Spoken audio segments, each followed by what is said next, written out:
नमस्ते सीता केसी युट्युब च्यानलमा हजुरहरूलाई स्वागत छ। आज मैले माछाको ग्रेभी बनाउन गइरहेको छु। त्यसको लागि 1 केजी माछा लिएको थिएँ। यो सफा गरेर राखेको माछा हो अनि यसमा नुन राखेँ, बेसार पनि राखेको छु, कागती पनि। कागतीले चाहिँ माछालाई धुलो पर्न दिँदैन फ्राई गर्दाखेरि, त्यो भएर मैले राखेको छु। अब यो कागती, बेसार, नुनको मसला सबै माछामा लगाउनुपर्छ।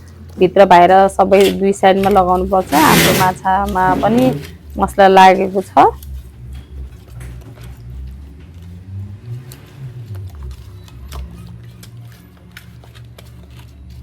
अब हाम्रो मसला सबै लागेर रेडी भइसकेको छ। उता मैले प्यान बसालेँ। प्यानमा चाहिँ तोरीको तेल राखेको छु। तोरीको तेलले टेस्ट राम्रो दिन्छ।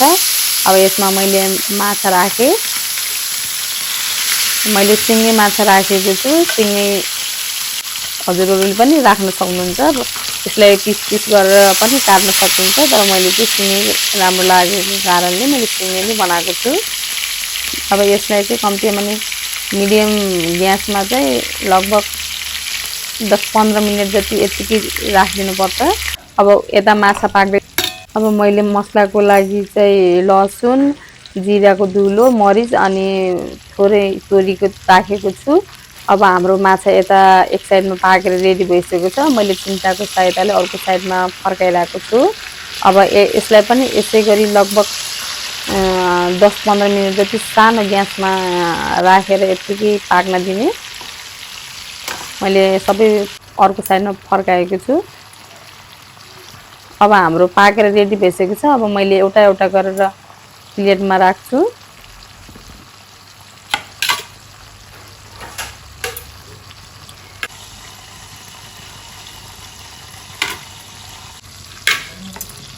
बिस्तारै निकाल्नुपर्छ, अलि बिस्तारै भएन भने धुलो पर्छ, त्यसैले मैले बिस्तारै निकालेको छु।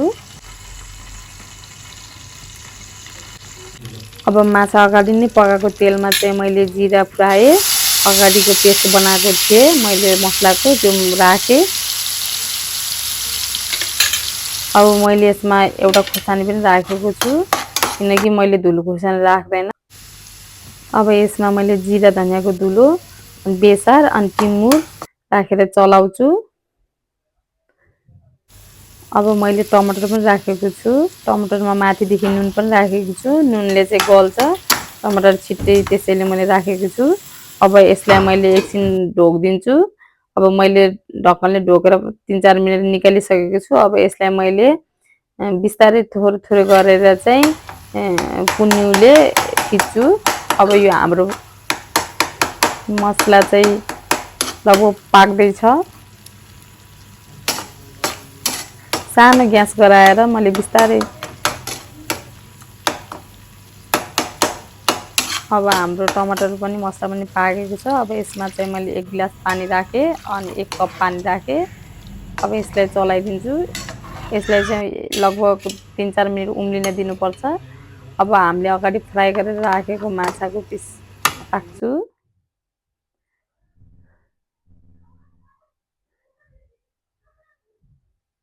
अर्को पनि पिस राखेँ। अब यसलाई चाहिँ 7-8 मिनट जति उम्लिन दिनुपर्छ। हाम्रो 7-8 मिनट भइसकेको छ। अब हेर्नुहोस्, यसरी उम्लेर रेडी भएको छ। हजुरहरूले पनि यसरी नै बनाएर खान सक्नुहुन्छ।